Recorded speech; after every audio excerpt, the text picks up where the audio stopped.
Little Nightmares 3 is a very good game. Little Nightmares 1 and 2 are incredible games, and it was always gonna be hard to follow those up no matter what. If you don't know already, Little Nightmares 3 was developed by a different company than Little Nightmares 1 and 2. 1 and 2 were done by Tarsier Studios.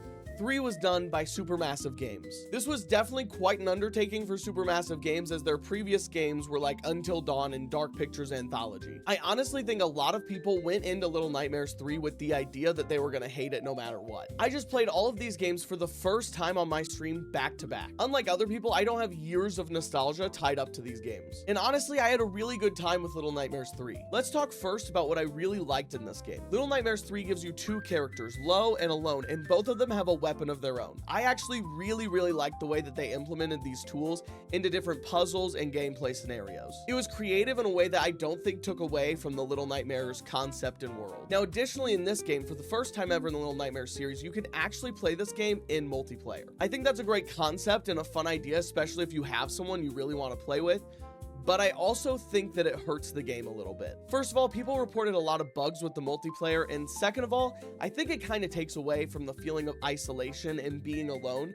Even though in Little Nightmares 2 there was like another character with you, you were doing your own thing a lot of the time and you didn't actually have someone else playing with you. The biggest difference here though, I would say, is the scale of the game. The first Little Nightmares had a lot of smaller spaces that you were dealing with. Little Nightmares 2 kind of expanded on that and showed you the city and the TV world. I don't know what you would call that, but it was bigger spaces involved, but they still kept a lot of the smaller space feeling throughout most of the game. Little Nightmares 3 goes huge for just about everything. The giant scale is cool at first, and it's certainly a spectacle, but I do think it takes away from some of what the game was. That claustrophobic feeling that I feel like made the other two games really special just wasn't here in this one. So I'm not saying that this game is perfect by any means, but those changes that I mentioned don't ruin the game. They just make it a different style on the Little Nightmares genre. And honestly, the first DLC for Little Nightmares 3 just released, and dude, it's so good. Genuinely, I think it's the best chapter in the entire game. It kind of does actually bring it back to that smaller space feeling that I was just talking about,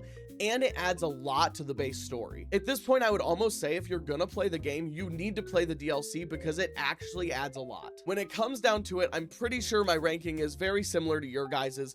Little Nightmares 2, Little Nightmares 1, and Little Nightmares 3. The difference is, I don't have this huge gap between Little Nightmares 1 and 3. I think it's much closer than most people would put it. Honestly, I think if this didn't have the Little Nightmares name tag just slapped on it, this would be looked at as a very good horror adventure game. Just because you don't like it as much as the first two, that does not make it a bad game, okay? Stop saying that.